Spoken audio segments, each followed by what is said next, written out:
매일 와인 마시고 버터 듬뿍 스테이크에 치즈까지. 그런데 우리보다 더 건강하다고요? 매일 술을 마시는 사람들, 과연 건강할 수 있을까요? 프랑스에선 그렇다고 합니다. 버터, 치즈, 고기, 거기에 와인까지. 심혈관계 질병들이 생각나는 식단인데 통계는 오히려 그들이 우리보다 건강하다고 말합니다. 의사들도 이해하기 어려웠던 이 현상, 프렌치 패러독스라고 불립니다. 우리는 어릴 때부터 이렇게 배웠습니다. 덜 먹고 덜 마시고 운동 열심히 하고 기름진 음식은 피하고 그래야 건강하게 오래 살 수 있다고요. 그래서 우리는 헬스장을 다니고 요가를 배우고 간헐적 단식까지 시도하며 술 한잔 마시고 싶은 날조차 참아가며 하루하루를 버텨내고 있습니다.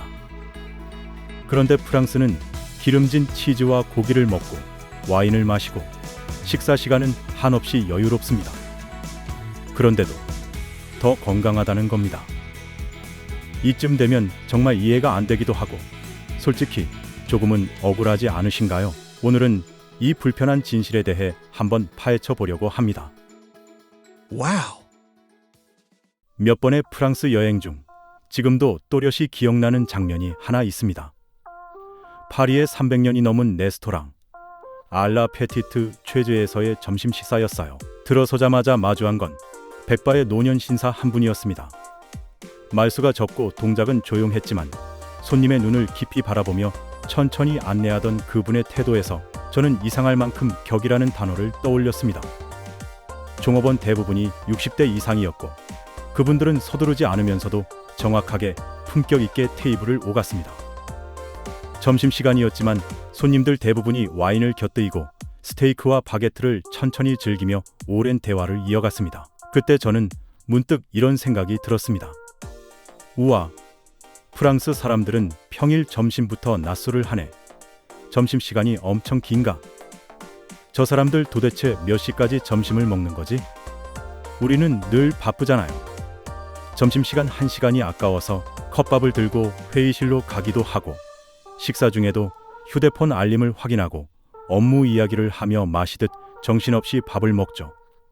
물론 저는 여행자였기에 그런 여유를 자연스럽게 받아들일 수 있었는지도 모르겠습니다. 하지만 우리나라 사람의 눈으로 본다면 이 장면은 어쩌면 낯설고 어색하고 쉽게 이해되지 않을 풍경이었을 겁니다.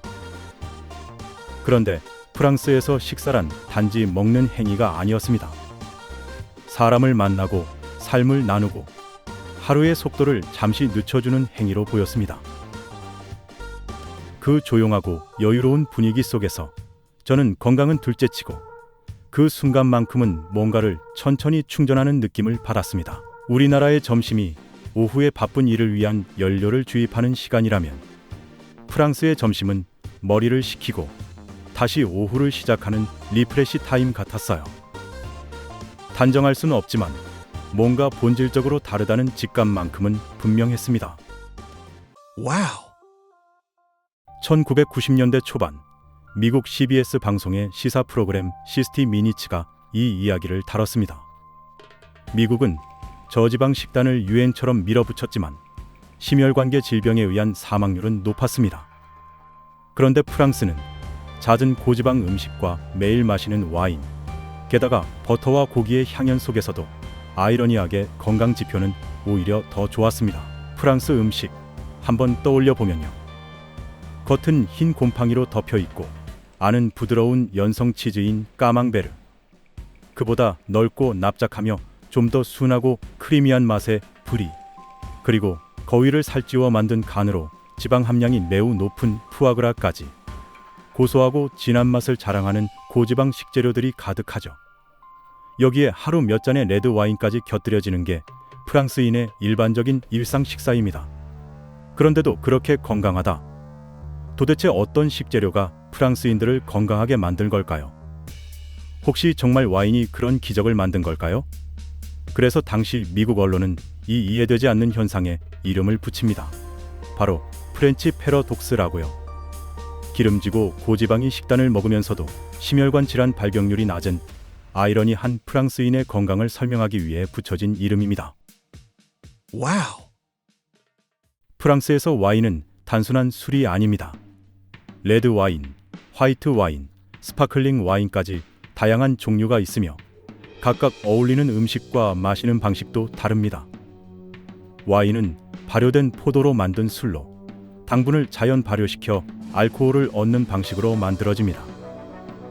특히 레드 와인은 프랑스 사람들이 가장 자주 즐기는 와인 중 하나로 레스베라트롤과 폴리페놀 같은 항산화 성분이 들어있어 심혈관 건강에 긍정적인 영향을 줄 수 있다는 연구도 많이 있습니다. 그래서인지 하루 한두 잔의 와인은 건강에 좋다는 말도 오랫동안 널리 퍼졌었죠.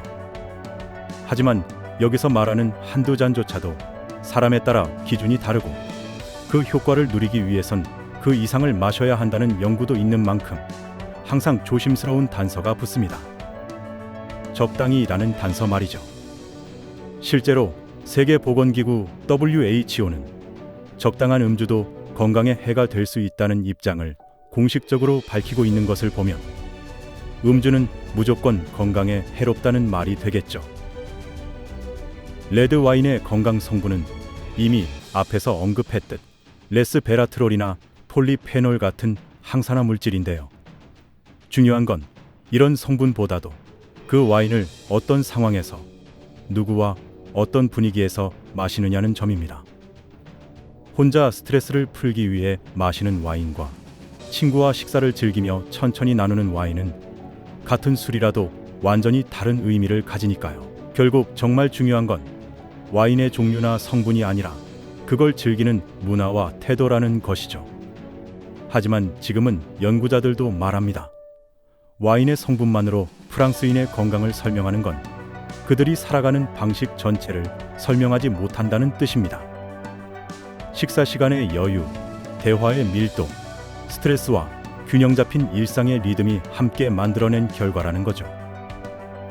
결국 프랑스 사람들의 건강을 만든 건 와인의 성분이 아니라 그걸 마시는 방식이었습니다. 프랑스에선 와인을 술로 마시지 않습니다. 하루의 리듬 속에서 식사와 대화의 배경처럼 곁들여 마십니다. 와인은 주연은 아니지만 빠질 수 없는 조연입니다.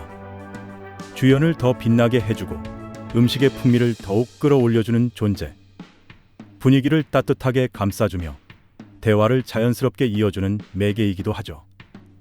친구와 가족과 음식과 함께 천천히 그 자체로 하나의 문화고 삶의 태도입니다.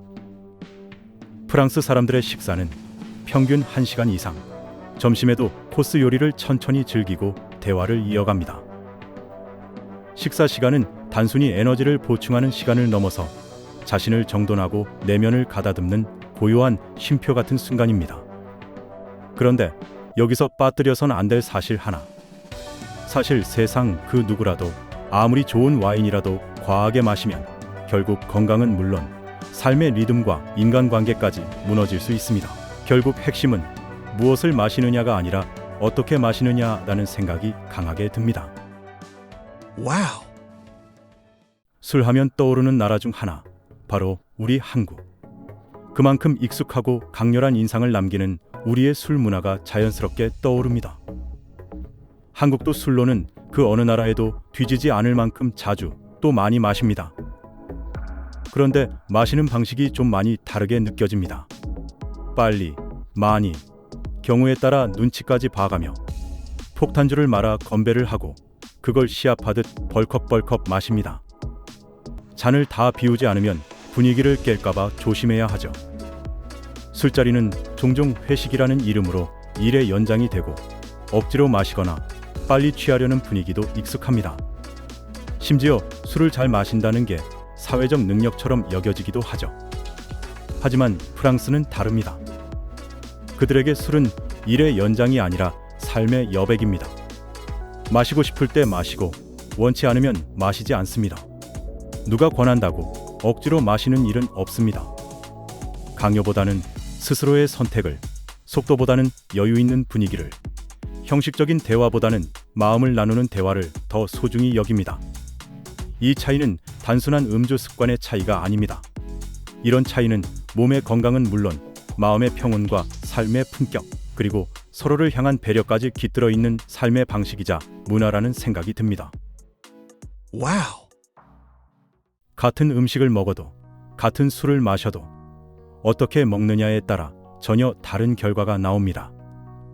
우리는 자꾸 줄이고, 포기하고, 참고, 억제하고, 힘들게 무언가를 버텨내려 합니다.